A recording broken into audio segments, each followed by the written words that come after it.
Hey listeners, answer a literal call to adventure and kill me, please, because today we're discussing the Rick and Morty Season 3 trailer. Before we begin, I just want to say that there may be spoilers for any Rick and Morty episode up to and including the first episode of Season 3. And with that, I'm Joe. I'm Brandon. I'm Toby. Okay, so first question. Pickle Rick is a thing, which I did not expect at all. I think that's the biggest twist of the season so far.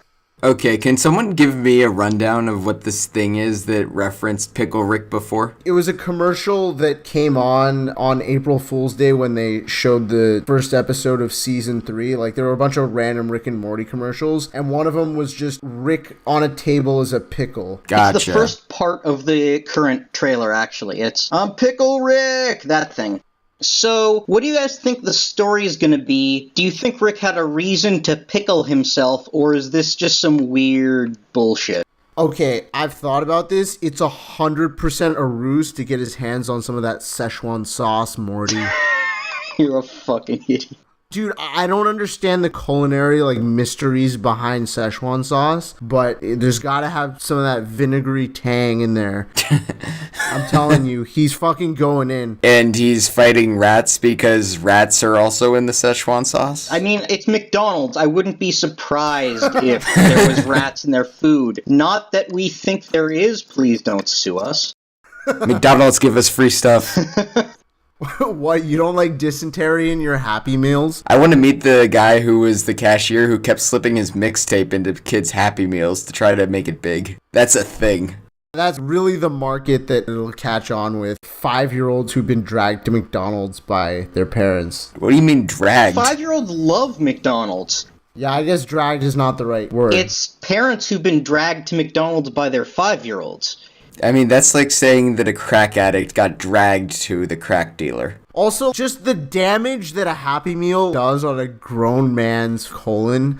How is it legal to feed children? Let's not make this political, Terry. Yeah, people try to take this to a political place. I won't let them. Okay, so the shots of Pickle Rick include him fighting a bunch of sewer rats, him popping out of the toilet in some sort of government building, and then him being chased by some humans who look like they're part of the government, or at least some company thing. And then him sending a computer virus that blows up their computer. Oh yeah, who looked... I just assume they're the Russian mafia. Those guys look like mafia types. No, the Russian mafia just hacks emails. My question is that going to be the same episode where mini Rick and Morty, the clip that showed them as miniature humans, is that going to be the same episode? What clip was that? It was the one with them on a piano. They're tied up. Something that should be noted about that clip, they're not necessarily miniature because if you look in the background, there's a clown that's their size playing a piano that's the right size, and presumably that's the thing that's triggering the giant piano. So there's no way to know if they're miniature or if they're just back in Giant World. Well, maybe someone said something sad and the clown wanted to play the world's smallest violin, but all he had on hand was the world's smallest piano. It's a very special piano. Fans, what do you think about this fan theory? You hear that? They're calling you a fucktard. Who the fuck did you just ask? The fans. All 4 of them. Oh. Dude, 4 is really generous. I mean, honestly, that's if we get 4 fans, we fucking made it. Alright, going back, one thing I find weird is that Rick is stealing from the government. First of all, I don't want to be that guy, but couldn't he just portal in? Maybe he's not stealing something. Maybe he has to be there for some other reason. We've seen him not portal into important places before, so I assume there's some plot limitation on the portal gun. We wouldn't want him to be omnipotent, because that would be boring. But tangent thingy aside, I figure he must be trying to get back at someone, since there's a shot of him blowing up some people in suits, and since I don't think there's anything Earth has that Rick doesn't have a more advanced version of, I assume.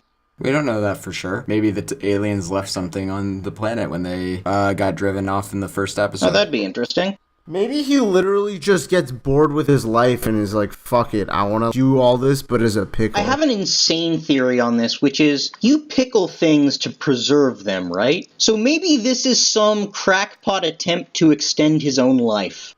Why not just pickle himself then? Well, hang on, wait a second. Maybe that's the giant slime Rick. Bum, bum, bum.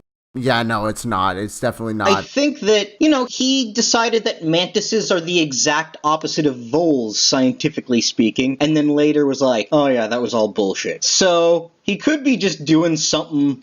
Or did he call vole shit? And that's the end of the podcast, ladies and gentlemen. Thank you for listening. Tune in next week if you want to have your ears bleed. So, Pickle Rick, do we have any other jokes on that front? He'd be a hit at a deli.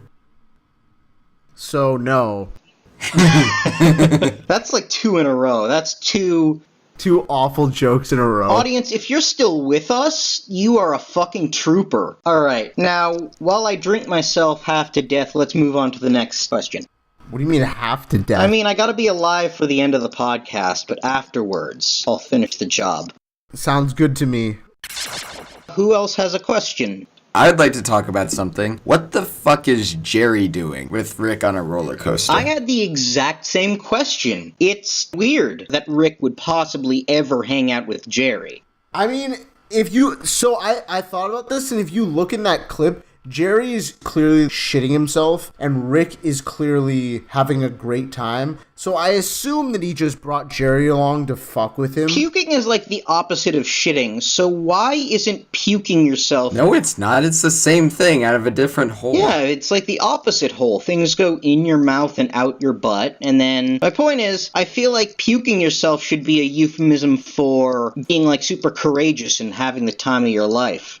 Where did your mind go to get from roller coaster to vomiting because you're on a roller coaster? I don't know. Look, I'm a weird human being. What? You? I know. It's a shock. You might want to retroactively sit down for this. So, yeah, I also noticed they're at, like, an alien theme park. Like, there's a couple of aliens in the back row. So, that means Jerry either followed Rick through a portal or on his ship, or Rick took Jerry with him, maybe to fuck with him, maybe he needs someone, maybe Jerry begged Rick to tag along because he wants to get closer to Beth somehow. Yeah, that I could see that, like Jerry wanting Beth back and then realizing that he would have to make up with Rick. By definition, that means let Rick fuck with him however he wants. I can see that if he gets in good with Rick, Beth will do whatever Rick says because she has severe issues. Can we talk about Giant Arm Morty right now? What's to talk about? He had a very lonely few months. Few months? How many thousands of years would you need to jerk off to get an arm like that? First of all, 20 minutes I could do it. Second of all, I put weights on my hands. So you're gonna gain more muscle than the weight of your own body in 20 minutes by just jerking off like at the speed of light? Okay. That would probably really hurt. Although you might have infinite orgasms in 20 minutes. I want to measure how far your hand travels on a dick when you jerk off. And then, what's the distance of the speed of light in 20 minutes? And then we would figure out orgasm per distance. Someone cue the Beautiful Mind music. How many thousands of years did it take Morty to jerk off and develop that muscle? I mean, I like the idea that the only way to build muscle mass in your arm is to jerk off. Oh, yeah. I mean, like, did you see that definition? Like, literally no other exercise could do that. I didn't know I exercised. Well, I am genuinely very curious, like, what that whole storyline is. Honestly, that's probably the one I'm the least curious about. It looked kind of like the arm wasn't under his control. Yeah. Because he's choking the dude and he's like, Rick? You know how some people, you look at them and you just can't help but hate them? That's the way that guy in the strong arm scene, that guy looks like that. I don't know why, I look at him and I hate him. I don't know, he kind of looked a bit heroin addict to me. I genuinely thought you were gonna say, like, that's what this podcast is, but for listening to things.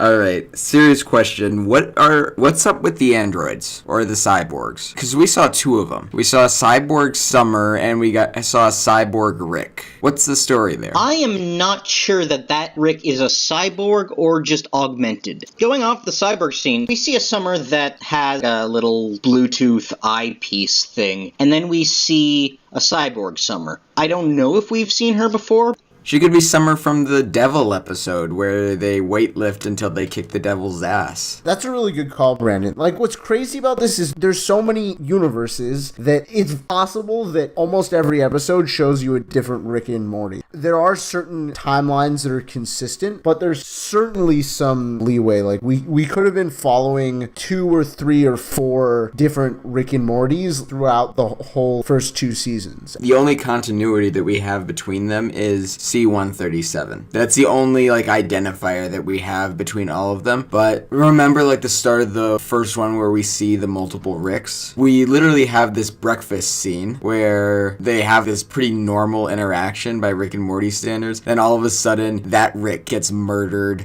that Morty gets stolen, and this is the first indicator that we have that this is not the Rick and Morty we've been seeing the whole time. Infinite universes. There's infinite Ricks and Mortys. That being said, they only get to switch between them 4 or 5 more times. Actually, probably even less now, considering that he just sabotaged the entire government of Ricks, which probably destroys a very large possibility that he can switch between universes. What they did when they escaped Cronenberg world was they just took their place in another universe, but that's because there was already a Rick and Morty in that universe who happened to die at that time. In the first episode of season 3, Rick killed off a majority of the Ricks, so that has to hinder his ability to ever pull that stunt again to escape one of his fuck-ups. Interesting.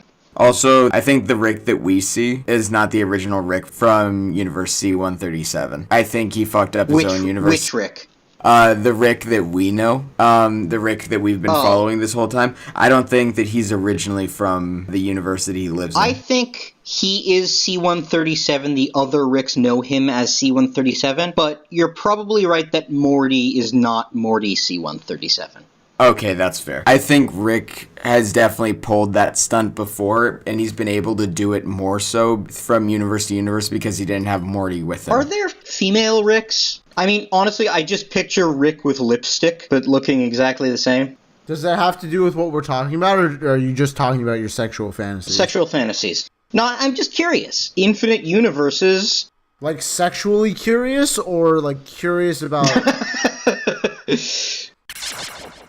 We see a cyborg Rick. If you pause it, you can see he has a robot arm and a robot eye thing. And one interesting thing, he has a hole in his shirt, and that hole in his shirt is the same hole that we see in the amusement park shot, where Rick is on the roller coaster. It's the same hole. So it could be the same episode. Oh! You know something? Rick and Morty the Facebook page released a little clip from a future episode that was just Rick and Morty on the alien spaceship, and then Rick getting one of the face huggers on his face, and then it shriveling up and dying because his blood had too much alcohol in it. I thought that was just a promo for Alien Covenant. No. They definitely didn't just do that for the bit. I think it's very possible that episode of Rick and Morty is the same one that he goes on the roller coaster. Interesting.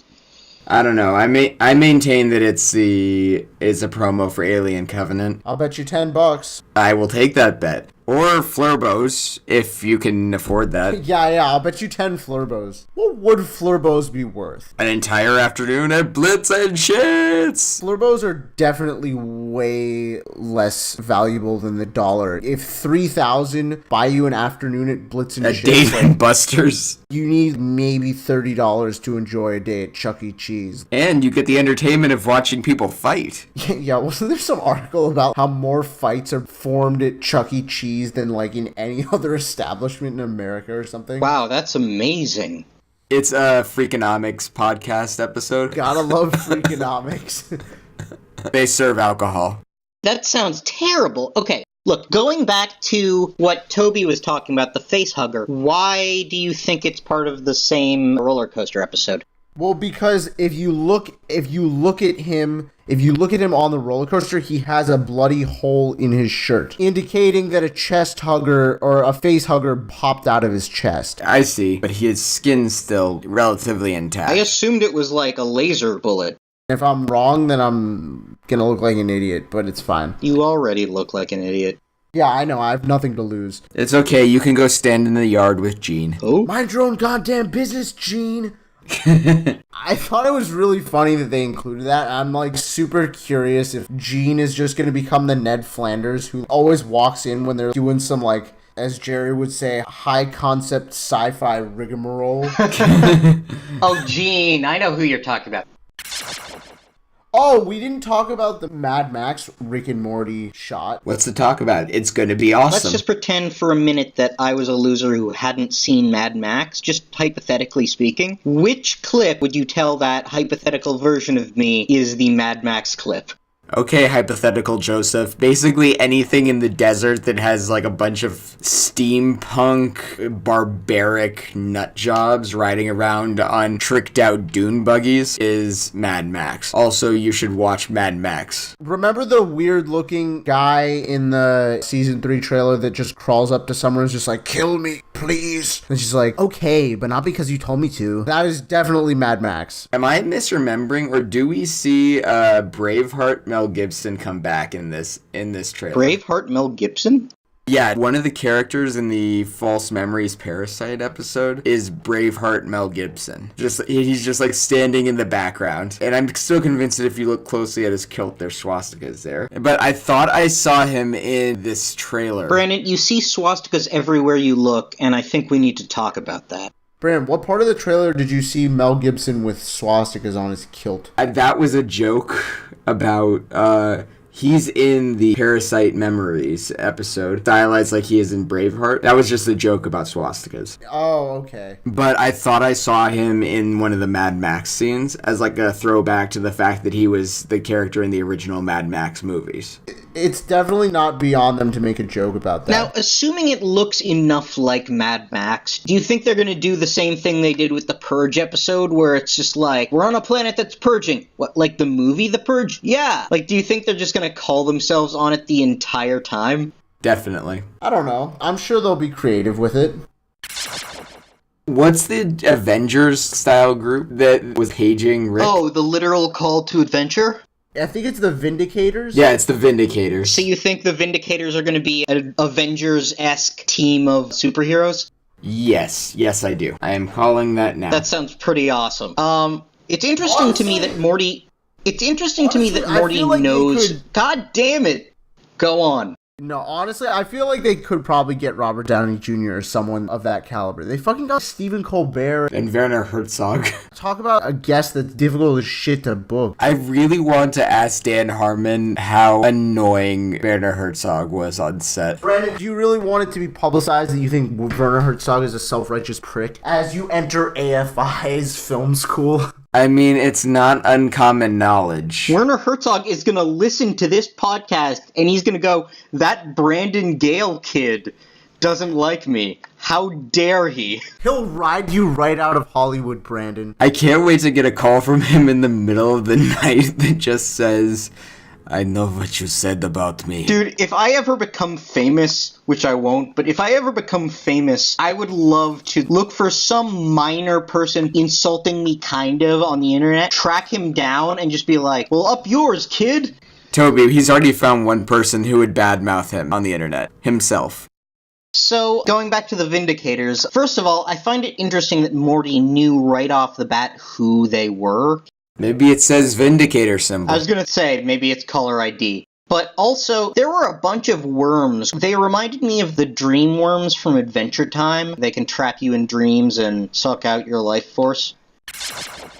The last shot of the trailer is, well, second to last shot, is a bunch of, it's the slime people. They look kind of like the mutants from Futurama. They kind of look like the Cronenberg people. That was what I was going to ask. Are they Cronenbergs, or is this something else? I think it's something else because there's that shot of Rick fighting a green Rick and Morty fighting a green Morty, and... So they're environmentally conscious. stupid. You love it. Yeah, I do, unfortunately. But I was gonna say, maybe that's what happens to people when they get covered in that Nickelodeon slime, that they just become mutants. Man, that was a real funny joke. Good job, Joe. Thanks, Joe. Wow, way to roast yourself. It's like you don't even need us on the podcast. You could just be you saying dumb things and then shitting all over yourself for it. That's awesome. I'd love to listen to a podcast made by the guy from the movie Split. He would have so many guests on. All himself. You didn't even have to say all himself. You could have just edited it with, he'd have so many guests. Well, I can cut that part out through the magic of editing. What I was going to say to put us back on track is that I found that the swamp monsters are definitely not just a repeat of Cronenberg's. It's something else for sure. I agree with you. Because there's the Green Rick and the Green Morty, and those look nothing like Cronenberg Rick and Morty. Does anybody have any other questions that we haven't covered? Big Summer, which appeared to be... It's not nice to fat shame people. You just really wanted to get that joke out there, didn't you? Yep. So are we going to talk about Huge Summer? Well, they must mutate Summer somehow because Beth said she's back to normal or something along those lines, and Werner's like, you call this normal? So I assume Summer's going to get somewhat mutated, which I'm excited to see. The animators always do a good job with that stuff. Last thing that we absolutely need to discuss, Drunk Rick method acting with Justin Roiland in episode 3-4. Oh, is that the episode? Is that what they said? Yeah, it's the 4th episode. For the audience that hasn't seen this, there's a video online of Justin Roiland, the voice actor for Rick and Morty, getting super drunk in order to method act for season 3, episode 4, where Rick needs to get super drunk. Above everyone saying, no, not one more shot of Hennessy. If you're listening to this on YouTube or on pancakepug.com, we will include a link in the description. So yeah, I am really excited to see why Rick is so drunk. Do you think it's going to be entirely comedy, or is there going to be some sad thing about it? I think he just wants to get riggedy wrecked, son. But, the last time he got riggedy wrecked was when he almost killed himself during the Unity episode. I wonder, is this going to be one of those things where he gets drunk enough to reveal some deep truth about himself, or is it just going to be funny? It's Rick and Morty. It's always going to be a combination of this is fucking hilarious and horrifying. Also, just like all the random shit that he's saying while he's drunk, he's like, man, what happens when we die? Do you ever think about that shit at night? Or just him saying like, whoever's our next prezzo, I hope they don't ban my right to get a gun and kill my fucking self. You could just see where the humor of Rick and Morty comes from. So that has been the second episode, or the first episode, or the last episode of the Daily Squanch. Yeah, so I hope you enjoyed our run, because God knows we didn't. It was more of a limp than a run. I feel like we spent a solid 20% of our hour this week shitting on ourselves for sucking. Thank you for listening. This has been the Daily Squanch, our non-daily Rick and Morty podcast, presented to you by Pancake Pug. We will be back on the 6th of August, 1 week after the premiere of Season 3. If you have questions and theories you'd like to share, if you have suggestions on how we can improve the podcast, or if you'd like to tell us the meaning of life, you can find us on YouTube or Twitter at Pancake Pug, or on our website, pancakepugproductions.com.